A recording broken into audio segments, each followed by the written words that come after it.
మీ పేరు మీ తండ్రి పేరు చెప్పండి. నా పేరు పరమేశ్వర్ రెడ్డి. మా పొలం వచ్చేసి పంచకుంట పొలము. మా ఫాదర్ పేరు వచ్చేసి బసిరెడ్డి. మా ఫాదర్ కూడా పూర్వం నుంచి వ్యవసాయం చేసినాడు. అదే బాటలోనే మేము నడుస్తున్నాము. మాకు హ్యాండ్ సంస్థ వాళ్ళు పిలిచి ఇట్లా మొక్కలు ఇస్తాము నాటుకోమని చెప్పని అడిగినారు.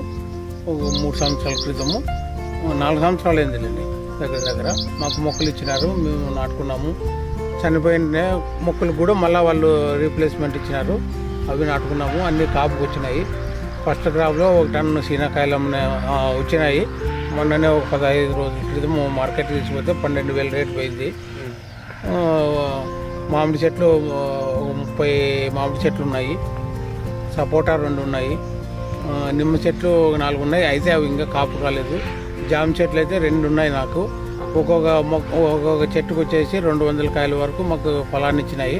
మేము మా బంధువులు తిన్నాము. అమ్మలేదు నేను. అవి అయితే చీనకాయలు అయితే అమ్మినాము. నిమ్మకాయలు ఇంకా కాపు రాలేదు. ఆయన సంస్థలు మేమైతే ఇంతకుముందు వ్యవసాయం చేసుకుంటున్నాము. మాకు లేబర్ ప్రాబ్లం వల్ల లేబర్కి డబ్బులు పెట్టుకోలేక ఈ మొక్కలు నాటుకున్నాము. లేబర్ ఇన్వెస్ట్మెంట్ తగ్గుతుందని. అయితే మాకు ఇంకా పంట చేతికి రాలేదు. 4 సంవత్సరాల నుంచి మొక్కలు పెంచడమే ఉంది. మాకు దాంట్లో పంట లేదు. అంతర పంటగా ఏం వేసినా సరిగ్గా రావట్లేదు. మేము దాంట్లో జీవనం గడిపేది చాలా కష్టమైంది. ఇప్పుడే ఇంకా కాపు స్టార్ట్ అవుతున్నాయి కాబట్టి మాకు ఎరువులకి మందులు స్ప్రేయింగ్కి అన్నీ చాలా ఇబ్బంది అయింది. ఎరువులు కానీ స్ప్రేయింగ్ మందులు కానీ సంస్థ తరఫున మాకు ఏమైనా హెల్ప్ చేస్తే ఇంకా రైతులు ఇంకా అంత ఉపయోగపడతారు. వాళ్ళు ఖర్చులు తగ్గించుకొని కొంత లబ్ధి పొందుతారు. ఆ సాయం చేస్తే సంస్థకు మేము కృతజ్ఞతగా భావించి వాళ్ళకి ధన్యవాదాలు కూడా చెప్పుకుంటాము. మాకు ఆ సాయం చేస్తే చాలా ఉపయోగం ఉంటుంది అని మేము పోయి ఆఫీసర్లు కూడా ఈ వీడియో ద్వారా మేము విన్నవించుకుంటున్నాము. మేము సక్రమంగా చేసుకుంటాం. చేతి కూడాను మొక్కలేం బాగా వచ్చాయి. ఈ చెట్లకి ఏమేమి మందులు వాడేవాళ్ళం?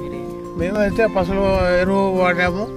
ఇప్పుడు మా ఇంతకుముందు అయితే మేమైతే ఘనజీవామృతం కానీ జీవామృతం కూడా వాడినాము. చేసి ఫస్ట్ చెట్లు బతికిండేదే ఆ ఎరువులతోనే బతికినాయి. ఇప్పుడు పెద్ద చెట్లు అయినాయి కాబట్టి పేడ ఎరువు తోలుకుంటున్నాము. అదేవిధంగా ఫర్టిలైజర్ కూడా వేసుకుంటున్నాము. ఇప్పుడు అయితే మీ సంస్థ సహకారం మాకుంటే మొత్తం సర్వము ఆర్గానిక్గానే మేము చేయాలనే ఆలోచన మాకుంది. కానీ దానికోసం మీ సాయం మాకు ఎంతో అవసరం ఉంటుంది. ఆ సాయం మాకు చేస్తే, ఆ హెల్ప్ చేస్తే మేము దాన్ని ఎక్కువ వాడతాము. అదే మంచిదని మాకు తెలుసు. అయినా కానీ మేము దాన్ని చేయలేకపోతున్నాము. కాబట్టి మీ సహకారం మాకుంటే 100% మేము చేసేదానికి సిద్ధంగా ఉన్నాం. మీకు ఎట్లా మొక్కలు ఇంకా కాపు ఎక్కువ రావడానికి, ల్యాండ్ మెయింటైన్ చేసుకోవడానికి ఏమైనా ట్రైనింగ్స్ కానీ ఆ ట్రైనింగ్ ఇస్తే మేము ఎప్పుడైనా ట్రైనింగ్కి వచ్చేదానికి సిద్ధంగా ఉన్నాం. మాకు అనుభవం ఉన్నప్పుడు కానీ ఇంకా ట్రైనింగ్లో ఇంకా కొన్ని కొత్త విషయాలు తెలుస్తాయి. కాబట్టి ట్రైనింగ్ ఎవరికైనా అవసరమైంది. ఎప్పుడైనా పిలిచినా మేము వస్తాం. మొక్కలు ఇంకా ఏమైనా కావాలా సార్? ఇప్పుడు మేము 2 సంవత్సరం క్రితం పోయిన మొక్కలు నాటుకున్నాము. కొన్ని ఆడికి బతికినాయి, కొన్ని ఆడికి చనిపోయినాయి. కొన్ని మాకు ఆ చీని మొక్కల బదులు మాకు మామిడి మొక్కలు ఇచ్చినా నాటుకుంటాము. ఇప్పటికే 30 మొక్కలు ఉన్నాయి మామిడి మొక్కలు. ఆ గ్యాప్లకి అన్నిటికీ ఇచ్చినా కానీ మేము నాటుకునేదానికి సిద్ధంగా ఉన్నాం. ఇంకా ఈ చెట్ల వల్ల మీకు ఇంకా ఏం ఆశిస్తున్నారు? మనం చేయాలి చెట్ల నుంచి ఎంత లాభం వస్తున్నాయి అనుకుంటున్నారు? అంటే మాకు ఇంకా పొలం రాలేదు కదా. పంట వస్తే లాభం ఎంత వస్తుంది అనేది తెలుస్తుంది.